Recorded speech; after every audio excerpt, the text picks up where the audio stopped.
আসসালামু আলাইকুম এভরিওয়ান, কি খবর তোমাদের সবার? আশা করি সবাই ভালো আছো। আমি সুরভি চলে আসলাম বছরের শেষ দিনের ব্লগ নিয়ে।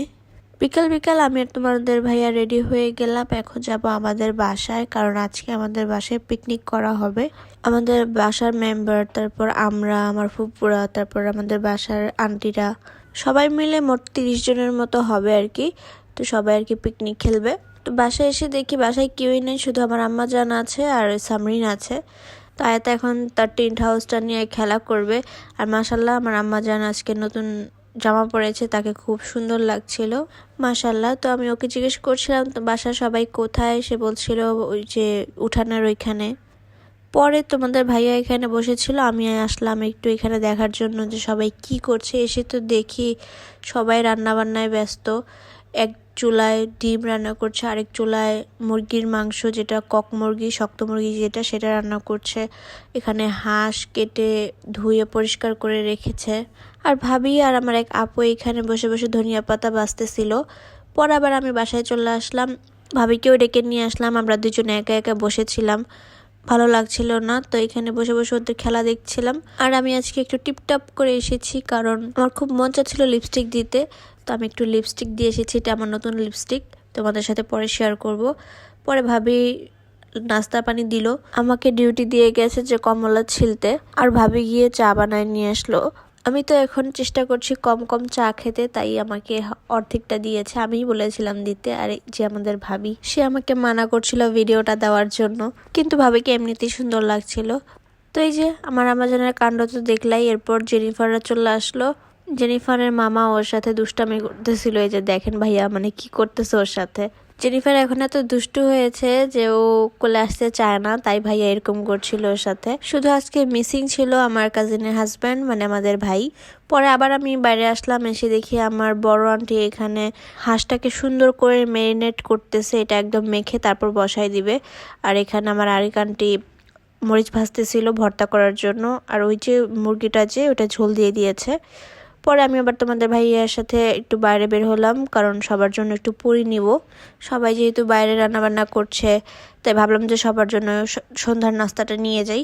তো এখান থেকে গরম গরম আমি পুরি ভেজে তারপর বলেছি আমাকে দিতে। তো ভাইয়াটা বানাচ্ছিল আর গরম গরম আমাকে ভেজে দিচ্ছিল। আমি টোটাল 20টা পুরি নিয়েছি, এগুলো ডাল পুরি ছিল, আলু পুরি পাই নাই। আর এই যে গোলগোলা, এগুলো তোমরা কে কে খেয়েছো আমাকে কমেন্ট করে জানাও। এখানে জিলাপি, পুরো আলু চপ, বেগুনি, পেঁয়াজু, অনেক কিছুই ছিল, ছোলা ছিল। তো আমি শুধু পুরি নিয়ে এসেছি, কারণ এত কিছু খেলে আবার রাতে খেতে পারবে না। যাই হোক, ওদেরকে এনে দিলাম পুরি। এরপর আমরা ভাবির রুমে এসে বসলাম। এখানে যে দুই বোনের ভালোবাসা দেখো, কি সুন্দর করে টিভি দেখছে আর খেলা করছে। এর কিছুক্ষণ পরে আমি আবার বাইরে গিয়েছিলাম, গিয়ে দেখি যে ওনাদের রান্না বান্না মোটামুটি সব শেষ। এখন তাও একটু আর কি গরম রাখার জন্য চুলার উপরেই রেখেছে। আর এখানে দিদি আন্টির জন্য আন্টি আলাদা করে রান্না করছিল। আর আমার তো সবসময় অনেক আগে খেয়ে অভ্যাস, তো আমার অনেক ক্ষুধা লেগে গিয়েছিল। আমি আর রাত 12টা পর্যন্ত ওয়েট করতে পারি নাই। তো এই যে এখানে কি কি খাবার ছিল দেখাই দিই। এখানে ভর্তা, ডিম ভুনা, তারপরে যে হাঁস, ভাবি আর আম্মু সবাই এনে এনে দিচ্ছিল। আমি আর আমার কাজিন মিলে খেয়ে ফেলবো, ওরাও চলে যাবে আমরাও চলে যাব, এর জন্য আর কি। এখানে এটা হচ্ছে বেগুন ভর্তা আর আলু সিম ভর্তা। আর এই তো এখানে ছিল হাঁস, এখন এইগুলো দিয়েই খাবো। পরে এগুলো খেতে খেতে আবার গিয়ে ভাবি বাইরে থেকে মুরগি এনে দিয়েছে। মুরগিটা বেশি মজা হয়েছিল হাঁসের থেকে। তো এর কিছুক্ষণ পরে তোমাদের ভাইয়া আসলো, এখন ওকে খাবার দিলাম খেতে।